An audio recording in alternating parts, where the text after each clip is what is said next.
میرے رسول پاک علیہ وسلم نے فرمایا بندہ اللہ کے سب سے قریب اس وقت ہوتا ہے. بھیک مانگنے والی خاتون تھی تو بادشاہ کے پاس بھیک مانگنے آئی تو بادشاہ کو پسند آ گئی، اس نے شادی کر لی. اب اس کو عادت تھی بھیک مانگ کے کھانے کی. ہمارے صوفیاء ہمارے بزرگ فرماتے ہیں کہ تم اس طرح کرو، اگر سارے نشوں سے بچنا چاہتے ہو. رسول کریم علیہ السلام مہینہ مہینہ رہتے غار حرا میں، کوئی نہ مجھے دیکھے کوئی نہ مجھے ملے. حضور یہاں کیا ہے؟ فرمایا صلاح الدین ایوبی ایک بزرگ سے ملاقات ہو گئی، بیت المقدس پر قبضہ تھا عیسائیوں کا. بندہ جب دکھی ہوتا ہے تو سجدہ کرتا ہے تو پھر ہی تو مصلی بھیگ جاتا ہے، پھر ہی تو مزہ آتا ہے. سکھی بندہ تو کعبے جا کے نہیں روتا. دکھی تھے، تکلیف تھی تو سر رکھا سجدے میں تو تڑپ گئے. اور وہ بابا جی کہتے ہیں میں مسجد آیا تو صلاح الدین چیخے مار کے رو رہا تھا. میرے عزیز سمجھ لیں اس بات کو ہمیشہ کے لیے اور اس پر غور کر لیں اچھے طریقے سے کہ میرے رسول کریم ایک صحابی تھے حضرت ابو فاطمہ رضی اللہ تعالیٰ عنہ، یہ ترمذی شریف کی حدیث ہے. سیدہ عائشہ صدیقہ کہتی ہیں زمانہ سو جاتا اور میرے رسول مصلی بچھا کے کھڑے ہو جاتے. حضرت مولا علی شیر خدا کرم اللہ تعالیٰ وجہہ الکریم کے زمانے میں روم کے بادشاہ نے کہا یار یہ مسلمانوں کا پتہ تو کرو، یہ آخر کیوں اتنے زیادہ مجاہد ہیں؟ بہت سارے نشے لوگوں کو لگے ہوئے ہوتے ہیں. ہر آدمی کوئی نہ کوئی نشہ کرتا ہے، کوئی دولت کا کرتا ہے، کوئی شہرت کا کرتا ہے، کوئی اپنی تعریف کا نشہ کرتا ہے. دو چار لوگوں سے تعریف سن کے مطمئن ہو جاتا ہے. ناراض تو نہیں ہو گیا اس جملے سے؟ آپ کرتے ہیں لوگ دولت کا نشہ بھی. یہ جب نقصان ہوتا ہے تو بندے بیمار نہیں ہو جاتے؟ پیسے ڈوب جاتے ہیں تو لوگ بیمار نہیں ہو جاتے؟ تو اس کا مطلب یہ ہوتا ہے کہ نشہ ٹوٹ گیا ہے. اب بہک ہوئے ہیں نا تھوڑے سے تو کانپتے ہیں، تڑپتے ہیں، پریشان. نشہ ہی اسی طرح ہی کرتا ہے نا، نہیں ملتا تو پریشان ہوتا ہے. یہ سارے نشے ہیں، مختلف قسم کا نشہ. ہم مانتے نہیں اس بات کو، تسلیم نہیں کرتے، کیونکہ تسلیم کرنا بڑا مشکل کام ہے. اس کے لیے تو بڑی ساری چیزیں جو ہیں وہ دبوچ کے اور بڑی سارے رستے پھلانگ کے آنا پڑتا ہے، تو بڑا مشکل ہے ماننا، ورنہ کرتے ہیں ہم. ہمارا مزاج ہے. یہ گھومنے پھرنے کا، دنیا دیکھنے کا بھی ایک نشہ ہے. یہ بہت ساری باتیں کرنے کا بھی ایک نشہ ہے. گپ شپ کا بھی ایک نشہ ہے. دو چار لوگوں کی جب تک پگڑیاں نہ کھول لیں بعض لوگوں کو نیند نہیں آتی. یہ غیبت کا، چغلی کا، بددیانتی کا یہ بھی ایک نشہ ہے. اس پر ملا رومی رحمۃ اللہ نے بڑا کلام لکھا ہے. وہ کہتے ہیں مانگ کے کھانے کا بھی نشہ ہے، مانگ کے کھانے کا بھی نشہ ہے. وہ کہتے ہیں کہ ایک بھیک مانگنے والی خاتون تھی تو بادشاہ کے پاس بھیک مانگنے آئی تو بادشاہ کو پسند آ گئی، اس نے شادی کر لی. اب اس کو عادت تھی بھیک مانگ کے کھانے کی. تو وہ کنیزوں سے کہا کرتی تھی کہ فٹافٹ نہ روٹی لے کے آیا کرو، میں 2-3 دفعہ مانگوں تو پھر لایا کرو. کیونکہ ایک نشہ ہے نا، تو میں مانگوں 2-4 دفعہ تو پھر. تو انسان بہت سارے نشے کرتا ہے، یہ مانتا نہیں. یہ موبائل، یہ فیس بک، یہ سارے نشے ہی ہیں. اپنی فوٹو لگا لینا، سارا دن اسی کو دیکھتے رہنا. اور بڑے بڑے سیانے بندے جو وزادار ہیں، بڑے وزادار لوگ ہیں، لیکن وہ بھی سنجیدگی کے قائل نہیں، اس طرح کے نشوں کا شکار ہیں. یہ سارے نشے ہیں جو ہم نے پال لیے. ہمارے صوفیاء ہمارے بزرگ فرماتے ہیں کہ تم اس طرح کرو، اگر سارے نشوں سے بچنا چاہتے ہو تو سجدے کا نشہ شروع کرو. سجدے کا نشہ شروع کرو. یہ نا اقبال کہتے ہیں عطار ہو، رومی ہو، رازی. آپ بات کو سمجھیں. عطار ہو، رومی ہو، رازی ہو، غزالی ہو، کچھ ہاتھ نہیں آتا بے آہ سحر گاہی. کہتے ہیں بہت بڑا صوفی ہو جیسے فرید الدین عطار تھے، بہت بڑا تصوف کا امام ہو جیسے امام غزالی تھے، بہت بڑا تفسیر کا استاد ہو جیسے امام رازی ہو. عطار ہو، رومی ہو، رازی ہو، غزالی ہو، پر کچھ ہاتھ نہیں آتا بے آہ سحر گاہی. اگر سویرے اٹھ کے روتا نہیں نا اللہ کی بارگاہ میں، اگر تہجد نہیں نہ پڑھتا تو کچھ ہاتھ نہیں آتا بے آہ سحر گاہی. پھر اس کو کوئی چیز نصیب. میری بات کی سمجھ آ رہی ہے آپ حضرات؟ جب تک آپ سویرے نہیں اٹھتے، آپ اللہ اللہ نہیں کرتے، آپ کو نوافل کا چسکا نہیں، عبادت کا مزہ نہیں، فرمایا میری عبادت کرو، یہ شوق پیدا کرو، میں نے تمہیں پیدا کیا ہے۔ ہم لوگوں کے نشے مختلف نشے، بڑا عجیب رنگ ہے۔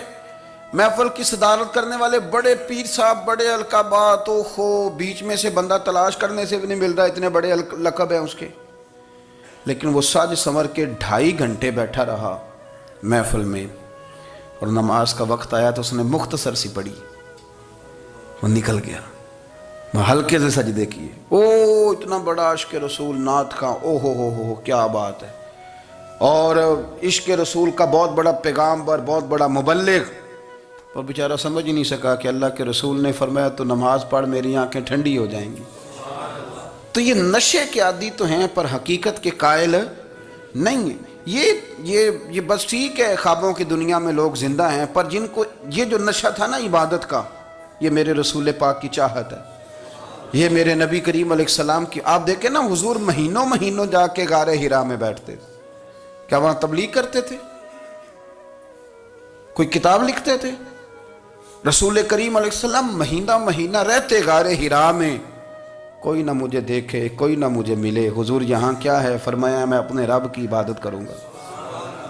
نبی کریم علیہ السلام نے سجدوں کے ساتھ پتھروں اور پہاڑوں کو آباد کر دیا، سجدوں کے ساتھ۔ آپ کا سجدہ آپ کو بہت ساری چیزوں سے چھڑا لیتا ہے، یہ بہت ساری جگہوں سے جھکنے سے بچا لیتا ہے۔ صوفیاء، اولیاء یہ کیا کرتے تھے؟ یہ سجدے کا ذوق ہی تو پیدا کرتے تھے، سجدے کا ذوق۔ شاہ عبدالعزیز دباغ رحمۃ اللہ تعالی علیہ اپنے مریدوں سے فرمایا کرتے تھے کہ اگر تم پکے نمازی بن جاؤ نا، تہجد گزار ہو جاؤ، تو میرے پاس آنا جانا چھوڑ دینا۔ عرض کی حضور کیوں؟ فرمایا میں تمہارے اور رب رسول کے راستے میں رکاوٹ نہیں بننا چاہتا، اور میرا مقصود ہے تمہیں وہاں تک پہنچانا، جب پہنچ گئے تو پھر میری ضرورت ختم ہو گئی۔ ہاں کبھی وسوسہ آئے، شک پیدا ہو، تکلیف ہو تو آنا، ورنہ میں نہیں چاہتا کہ میں رکاوٹ بنا رہوں۔ تم اللہ اللہ کرو، اس مالک کو راضی کرو۔ میرے رسول پاک علیہ وسلم نے فرمایا بندہ اللہ کے سب سے قریب اس وقت ہوتا ہے جب وہ سجدے کی حالت میں ہوتا ہے۔ کس کے قریب ہوتا ہے؟ اللہ کے سب سے قریب ہوتا ہے، وہ بڑا نیڑے ہے رب کے، بڑا قریب ہے، اس لیے کہ وہ حالت سجدہ میں، وہ جب سجدے کرتا ہے نا اس کی بارگاہ میں جب جھک جاتا ہے۔ آپ ذرا سجدے کی کیفیت دیکھیں نا، زبان بھی یہاں ہے، آنکھ بھی یہاں ہے، کان بھی، عقل بھی ساری، اس نے سارا کچھ رکھ دیا سجدے میں۔ آپ وہ کبھی پیچھے جائیں تو دیہاتوں میں کہا جاتا تھا ناک سے نکیریں نکالو، بہت بڑی سزا ہوتی تھی نا، ناک سے نکیریں نکالو، بڑی سزا ہوتی تھی۔ تو اس نے کہا مالک مجھے کسی نے کہا نہیں، پر دیکھنا میں نے رکھ دی ساری عقل سجدے میں، اور رکھ کے کہا کیا؟ سبحان ربی یا اللہ، اللہ میں پست ہوں تو اعلیٰ ہے، اللہ تو میرا رب ہے اور تو سب سے اعلیٰ اتنا۔ اور فرمایا جب یہ اس کیفیت میں ہوتا ہے تو پھر یہ اپنے رب کے قریب ہوتا ہے۔ کثرت عبادت، نوافل۔ ہمارے ہاں عمرے کی قرآن اندازی محفلوں پہ ہونے لگ گئی ہے، حالانکہ حدیث سے ثابت نہیں۔ میں دوستوں سے کہتا ہوں جائز ہے، کرنی چاہیے، عمرے کی قرآن اندازی جائز ہے، پر کسی حدیث میں نہیں آئی کہ قرآن اندازی کرو عمرہ کرو۔ حدیث میں قرآن اندازی یہ آئی ہے کہ نبی پاک علیہ السلام نے فرمایا تمہیں پتہ چل جائے نا پہلی صف کا ثواب کتنا ہے، تم قرآن اندازی کرو۔ عمرے کی قرآن اندازی کا تو پوسٹر چھپتا ہے، تو یہ والی قرآن اندازی کب ہونی ہے؟ ہونی چاہیے کہ نہیں؟ حضور نے فرمایا تمہیں پتہ چلے کہ اس کا ثواب کتنا، تو تم قرآن اندازی کرو، تم قرآن ڈالو۔ جب آپ نماز پڑھ رہے ہوتے ہیں، جب آپ کا مصلی آباد ہوتا ہے، صلاح الدین ایوبی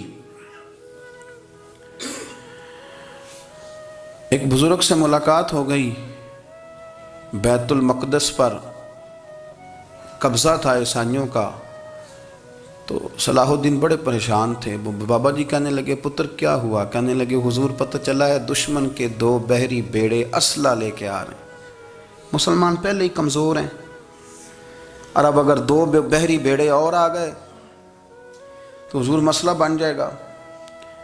تو میں پریشان ہوں کہ کس طرح یہ کم مسئلے والی ہماری فوج ہے کیسے مقابلہ کرے گی. تو بابا جی کہنے لگے پتر اس طرح کرنا، آج رات تو بھی دعا کرنا اور میں بھی کروں گا.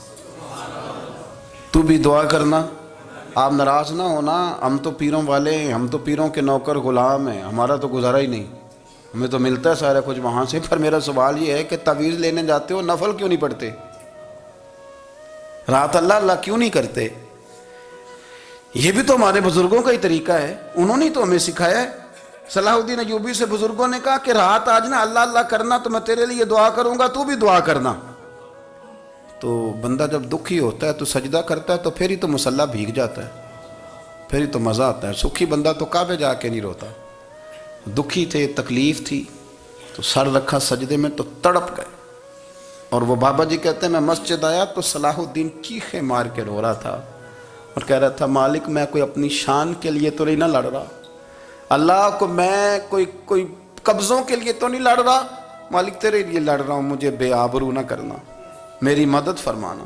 کہتے ہیں میں آیا تھا کہ مسجد میں دعا کروں گا، پر صلاح الدین ایوبی کو روتے دیکھا تو میں لوٹ گیا. تو سویرے صلاح الدین ملے تو بڑے خوش تھے. میں نے کہا پتر کیا ہوا؟ کہنے لگے حضور وہ بحری بیڑے دو آ رہے تھے نا اسلحہ لے کے، دونوں ڈوب گئے پانی میں ڈوب گئے. تو بابا جی کہنے لگے صلاح الدین وہ پانی میں نہیں ڈوبے، وہ تیرے آنسوؤں میں ڈوب گئے، وہ غرق ہو گئے. وہ جو تو نے مصلی بات کیا تو وہ تیرے آنسوؤں میں ڈوب گئے، وہ غرق ہو گئے، وہ تباہ اتنے قیمتی تھے تیرے آنسو کے بہا لے گئے دشمن کے بحری بیڑوں کو.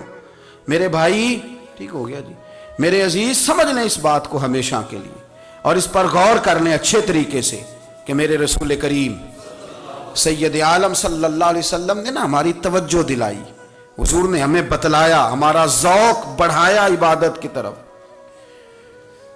ایک صحابی تھے حضرت ابو فاطمہ رضی اللہ تعالیٰ عنہ، یہ ترمذی شریف کی حدیث ہے. نبی پاک علیہ السلام نے فرمایا ابو فاطمہ قیامت کے دن مجھ سے جلدی ملنا چاہتے ہو کہ دیر کے ساتھ؟ تو کہنے لگے حضور کون ہوگا جو دیر سے ملنا چاہے گا، ہم نے تو جان دے دی وعدہ دیدار پر. اعلیٰ حضرت فرماتے ہیں جان دے دی وعدہ اور نقد اپنا دام ہو ہی جائے گا. مجھے لگتا ہے کہ یہ سودا نقد و نقد ہو جانا ہے، چونکہ ہم نے جان دے دی وعدہ دیدار پر. آپ نے وعدہ کیا تھا کہ مریں گے تو پھر زیارت ہوگی، تو مر گئے ہم زیارت کی خاطر. جان دے دی وعدہ دیدار پر تو نقد اپنا دام ہو ہی جائے گا. اے رضا ہر کام کا ایک وقت ہے، دل کو بھی آرام ہو ہی جائے گا. تو حضرت ابو فاطمہ رضی اللہ تعالیٰ عنہ سے نبی پاک صلی اللہ علیہ وسلم نے فرمایا جلدی ملنا چاہتے ہو کہ دیر سے؟ عرض کی حضور فٹافٹ ملنا ہے، میں نے قیامت کے دن آپ سے جلدی ملنا ہے. تو نبی پاک علیہ السلام نے فرمایا پھر اس طرح کرنا، دنیا میں رہ کے سجدے زیادہ کرنا، پھر سجدے زیادہ کرنا، قیامت میں ملاقات جلدی ہو جائے گی، قرب ملے گا تمہیں.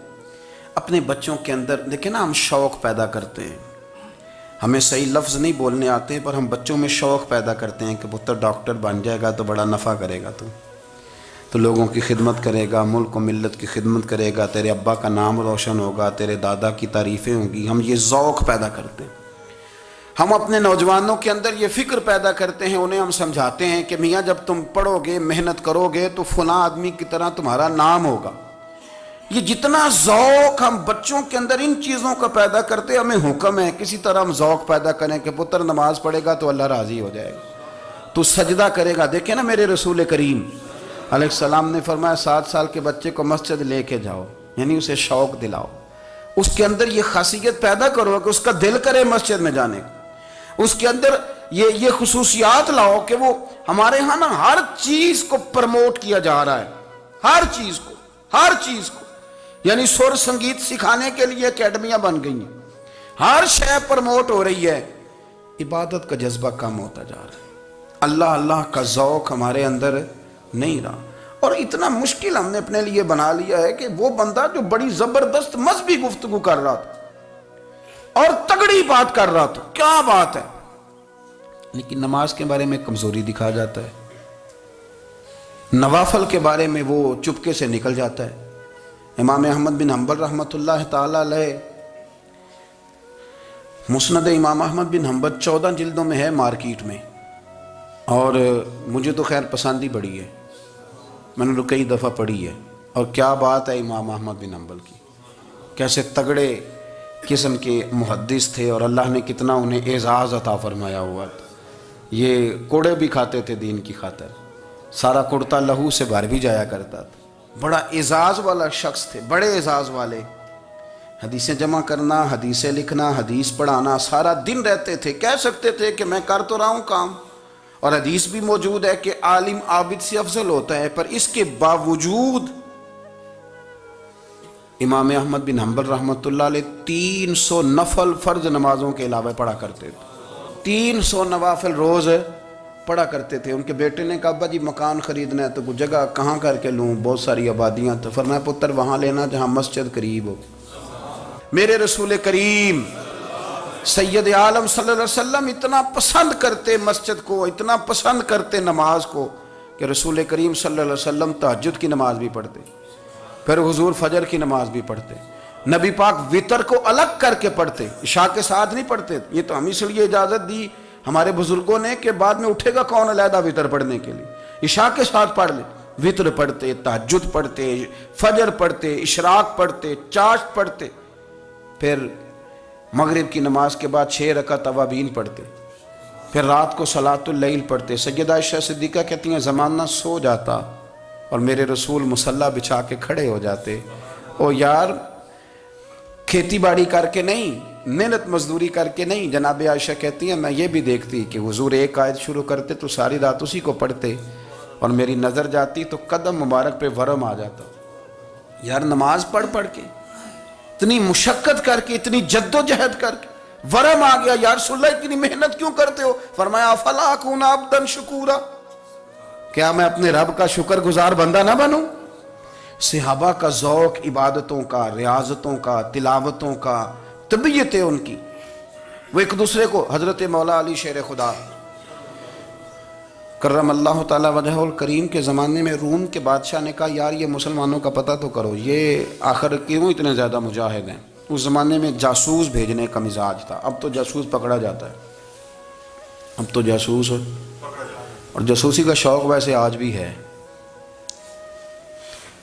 عرض کروں تھوڑی سی بات اس عنوان سے، پتہ کیا ہمارا مسئلہ ہے؟ ہم جہاں جاتے ہیں نا وہاں تھوڑی خوشبو سونگنے کی کوشش کرتے ہیں، وہ کیا ہے تو یہ کیا ہے تو ادھر کیا ہے تو تھوڑا سا ادھر کیا ہے۔ میرے رسول پاک پڑھیے درود شریف، سارے پڑھیے ذرا زور سے، صلی اللہ تعالی۔ نبی پاک علیہ السلام نے فرمایا جاسوسی نہ کرنا ورنہ تم بندوں کو خراب کر دو گے، اور فرمایا اس طرح نہ ہو کہ تم کسی کے اب کھول نہ نکلو تو تمہارے پہلے کھول جائیں۔ یہ جو ذوق ہے نا یہ ختم کریں، چھوڑیں، مطلب آپ کس چکر میں پڑے ہوئے ہیں، اتنی زیادہ توجہ کرنے کی کیا ضرورت ہے؟ اپنے کام سے کام رکھیں، اس میں بندہ تھوڑا سا نا آسان رہتا ہے۔ یہ جو بہت زیادہ ٹٹولنے والے لوگ ہوتے ہیں نا وہ بیچارے پھر عمر ٹٹولتے ہی گزار دیتے ہیں، اس لیے کہ مزاج ہی بہت پکا ہے، بوری کا منہ کھول کے اندر تک ہاتھ ڈالنا، تو پھر کئی دفعہ سامنے سے بچھو بھی لڑ جاتا ہے، خرابی ہوتی ہے۔ تو جاسوسی کی جاتی تھی، اس نے بھی جاسوس بھیجے، کیونکہ قبیلوں کے لوگ تھے، کچھ مسلم کچھ کافر، پہچانے نہیں جاتے تھے لوگ، تو کچھ لوگ اس نے بھیجے، انہوں نے آ کے نا تحقیق کی، ریسرچ کری کہ آخر ماجرا کیا ہے، تو واپس جا کے انہوں نے رپورٹ دی نا روم کے بادشاہ کو۔ اس رپورٹ کا ایک جملہ بڑا شاندار ہے، وہ کہنے لگا بادشاہ ہمیں مسلمانوں کی کوئی سمجھ نہیں آئی، ہمیں کوئی سمجھ نہیں آئی۔ انہوں نے کہا بھی کیوں نہیں سمجھ آئی؟ کہنے لگے یار عجیب بندے ہیں، جب رات مصلی پہ بیٹھتے ہیں تو یوں لگتا ہے ان کا دنیا سے رشتہ ہی کوئی نہیں، کوئی کسی کو نہیں جانتا، کوئی اپنے دکھ سنا کے رو رہا ہے، کوئی اپنی بات کر کے رو رہا ہے، لگتا ہے کہ ان کا کوئی رشتہ ہے ہی نہیں جب مصلی پہ بیٹھتے ہیں۔ اور فرمایا جب سویرے یہ جہاد کرنے نکلتے ہیں تو لگتا ہے ان سے زیادہ دلیر ہی کوئی نہیں۔ حالانکہ جو مصلوں پہ رونے دھونے کے لوگ ہوتے ہیں وہ کئی دفعہ جہاد میں کام نہیں کرتے، لیکن عجیب لوگ ہیں کہ رات کے راہب ہیں، دن کے مجاہد ہیں، کوئی سمجھ نہیں آتی۔ میرے عزیز ان لوگوں نے مصلی آباد کر کے رکھا، تلاوتیں ان کا ذوق رہی، منظر روز پڑھنا، اسباق پڑھنا، وظائف پڑھنا، یہ ان کا ذوق رہا۔